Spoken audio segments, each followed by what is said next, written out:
Well, I don't know how long. So we're in the basement. I'm on the video.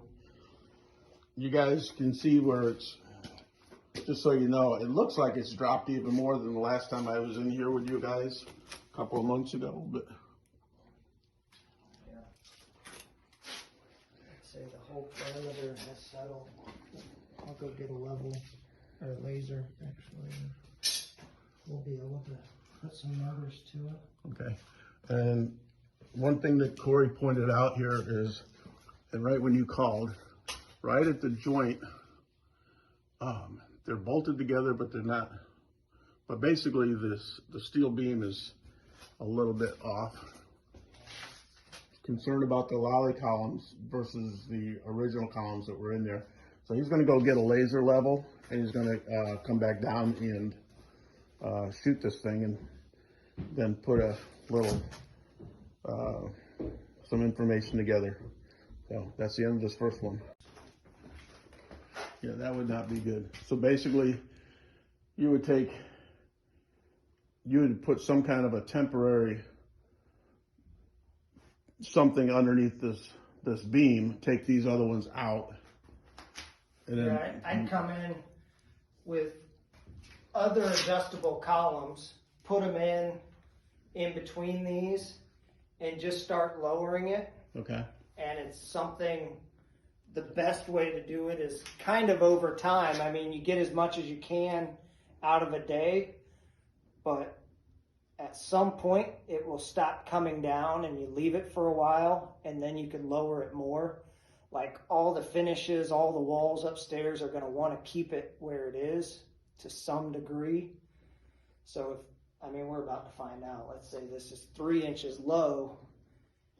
You probably wouldn't get the whole house to drop 3 inches in the middle, but you might get 1.5 inches, 2 inches, and then you wait and see if you can get more, and eventually you live with it getting closer and not perfect. Okay.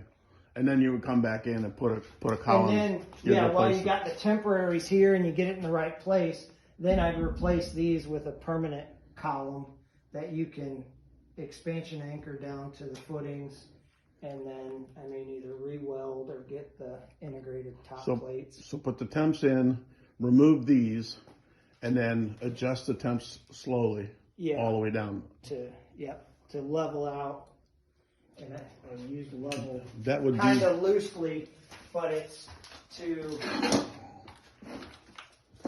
to adjust is probably a better word than level out. We want to adjust the middle to kind of match. 16. that's 16 on that side. Yeah, I gotta write it down or I'll never remember. You and me both. Kind of, it starts to become a judgment call. It's how much you want to get back out of the house in terms of levelness. Cost effectively, nobody's going to straighten this house out all the way, would be my thought. So let's see.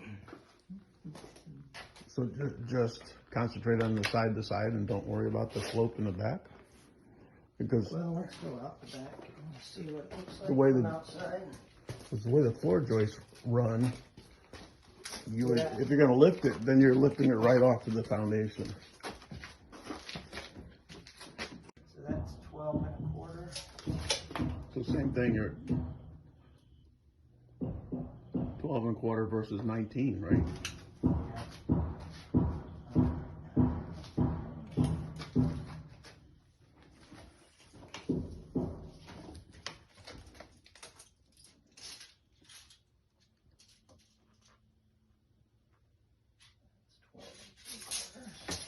Going by the bottom of the beam dimensions. 5 inches Yeah. from the front to here, From the back to here, from the back. just to this point. 6.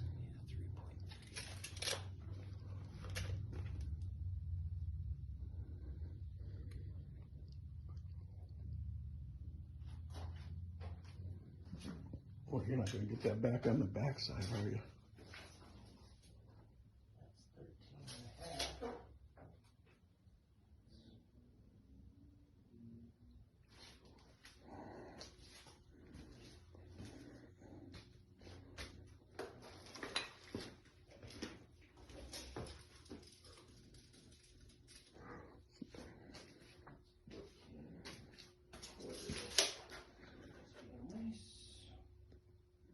So how would you correct the drop to the back? Because I understand the side to side with the center lolly columns, but how would you get the back to come up without causing foundation issues? Here, and it just sat there. Somebody's put a newer gutter on since, but that's So if you put a level on these doors wouldn't be level either. I wonder if they close. yeah. No, and you look at the windows, like, so replacement windows, they put them in generally square to how they're sitting now. Mm-hmm. So that's why when you start pushing up on stuff, and you're gonna have water sitting right there, running through. So that's definitely one of the issues. Big issue, because I don't know if you can see it on this video, but the sidewalk is leaning towards the house, which is putting the water towards the basement, which is continuing to allow this side to get moisture, letting it go down more. This, and you can see it in here, like this is rotating down and away. I don't know if you could save the steps or not, but you could save the porch. You'd probably pier this corner too. But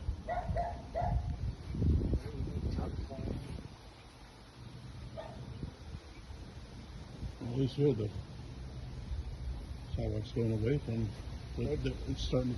They poured this to try and keep water away. Mm-hmm. Only so effective. It's still, if you leveled it out, or if you watch, I bet you'd still see water sitting there. And this is a little bit better, but you can just see it from here how it slopes towards that back corner.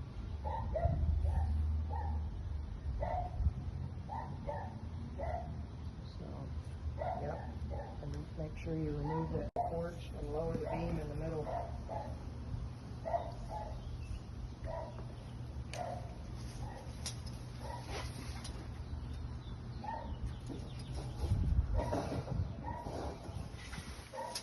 You can see where that went down. Or it's tipping right there. It's bigger at the top and smaller at the bottom. It's all sitting there wet right now, so if you don't dry it out, it's very possible that it's still settling. Like So you fix said, that. it looks worse than it could be actively settling. So fix that sidewalk outside to start with that. Yeah, make sure the gutters are getting far enough away. Make sure, I didn't look at the front porch much, but your steps and the stoop is settling. I mean, you probably have to pier the front porch because the porch is down in the front right corner. And I didn't look at this side much, but yeah, it's Okay. a lot of work to be done. I mean, this could be torn out relatively easily and re-poured if it mattered, but I would wait till I made sure I had the foundation settled, or stopped from moving, stabilized. Yeah, you can see over here too where it's blowing that wood there too. Yeah, I mean, that slab was not poured like that. That slab was level. And it probably went to the top of that. It probably went flush with the footing or real close. Yeah, we're trying to figure out if they poured it because the line is kind of 4.5 inches.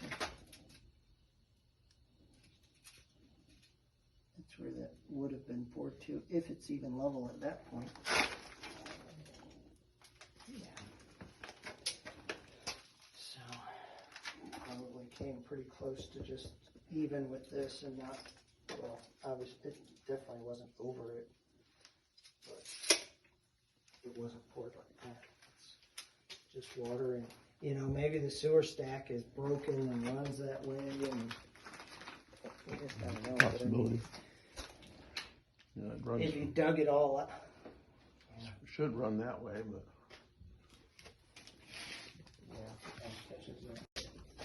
is lower the beam just to see if you can get it where it's an acceptable level to you.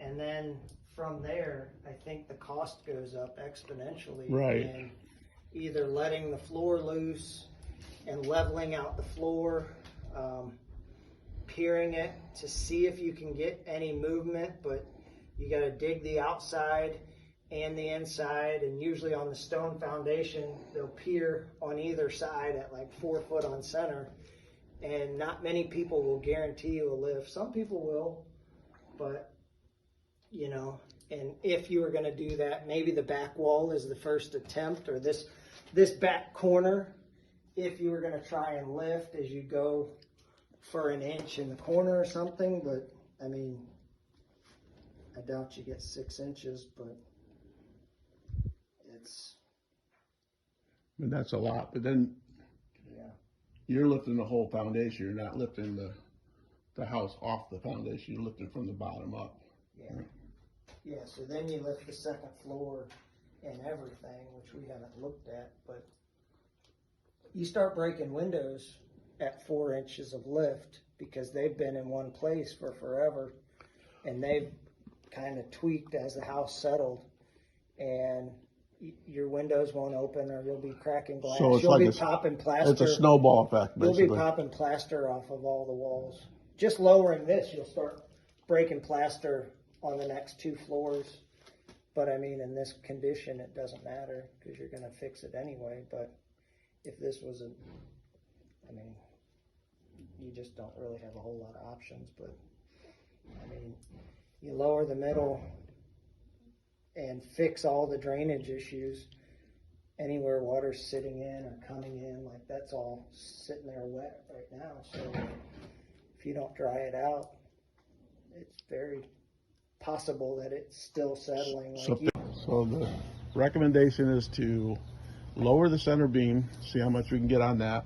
Yeah. Correct the water issues on the outside for sure. Tear up the concrete, redo the concrete, take all this stuff up, do something with that bottom step, and at the very least, pier the front porch to stabilize the front porch, and then wait and see how it continues to settle or doesn't continue to settle. Probably ignore the the drop towards the back at this point in time, because that would require piering on the backside, which tends to be expensive. or raising the floor. Or you could raise the floor, which is You could let a few of those joists loose and push them up and bolt the ledger to the outside wall, so when you adjust the floor, kind of sister or something. Or yeah, I mean, yeah, just cut the joist off 1.5 inches away from the wall while it's temporary. You put a treated 2x10 along the wall, you bolt through it. Well, you raise the floor to the level you want. Again, you probably don't get everything, right, but you get the kitchen to not seem so dramatic. right. So maybe you get another 1 or 2 inches at the back of the kitchen, and then you bolt that ledger through the wall and hanger the joist up higher, which sometimes creates other problems, like then your windows are real low, or the trim, but it's still a much more cost-effective approach than raising the back of the house, although the back of the house is only 25 feet as opposed to, front to back, you're almost 50 feet, so, and you have better access than if you had to do something along the there's side not a lot of room on house. the sides. Yeah. So you'd end up just stabilizing. Definitely pull up that concrete, replace it, rock it. Yeah, yeah. Maybe Put some even drains in or tile it, something drain tile it, rock it. to make sure when it does get water setting in it again, that it has somewhere to go.